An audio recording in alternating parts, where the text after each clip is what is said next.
بسم اللہ الرحمن الرحیم ایاک نعبد و ایاک نستعین۔ آج جو کرک میں پاکستان تحریک انصاف کے ورکرز کے کنونشن کے اوپر پولیس کی طرف سے انتظامیہ کی طرف سے ایک دھاوا بولا گیا ہے اور لاٹھی چارج کیا گیا اور آنسو گیس کے گولے برسائے گئے اور ساتھ ساتھ بہت سے کارکنوں کو گرفتار کیا گیا، تو میں یہ پوچھنا چاہتا ہوں انتظامیہ سے کہ کس قانون کے تحت یہ کیا گیا ہے، اور میں یہ بھی پوچھنا چاہتا ہوں کہ آخر Pakistan Tehreek Insaf as a party, Pakistan Tehreek Insaf کے لیڈر عمران خان صاحب جو کہ ذیلی مقدموں میں اس وقت جیل میں ہیں اور ان کی پیشیوں پر بھی ڈیلینگ ٹیکٹکس کی جا رہی ہیں، اور ساتھ ساتھ الیکشن کمیشن آف پاکستان سے میں یہ پوچھتا ہوں کہ آخر ان پارٹیوں کو جن میں غدار شامل ہوئے ہیں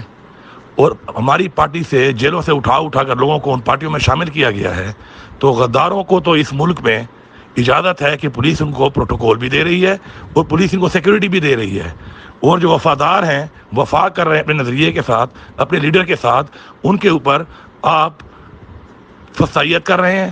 پرچے کاٹ رہے ہیں، ان کے اوپر آپ حملے کر رہے ہیں، لاٹھی چارج کر رہے ہیں، گرفتار کر رہے ہیں، آنسو گیس سے گولے برسا رہے ہیں۔ تو یہ ایک الیکشن کا آپ جو کہہ رہے ہیں کہ الیکشن جو ہے اس میں تمام پارٹیوں کو پوری اجازت ہے الیکشن میں حصہ لینے کی، تو یہ کس طرح الیکشن میں حصہ لیا جا رہا ہے، یہ کس طرح کا الیکشن کا انعقاد کیا جا رہا ہے؟ میری چیف جسٹس آف پاکستان اور عدلیہ سے گزارش ہے کہ ہم اس کے خلاف عدلیہ میں ابھی کیس کریں گے، انتظامیہ کے خلاف، پولیس کے خلاف، ڈپٹی کمشنر کے خلاف، اور اس کے اوپر ہماری یہ درخواست ہے کہ اس کے اوپر ایکشن لیا جائے۔ اس طرح کا جو اقدام غیر قانونی شروع ہیں اور جو یہ لوگ کر رہے ہیں، جو افسر یہ کر رہے ہیں، ان کے خلاف کارروائی کی جائے۔ آپ سب کا بہت شکریہ۔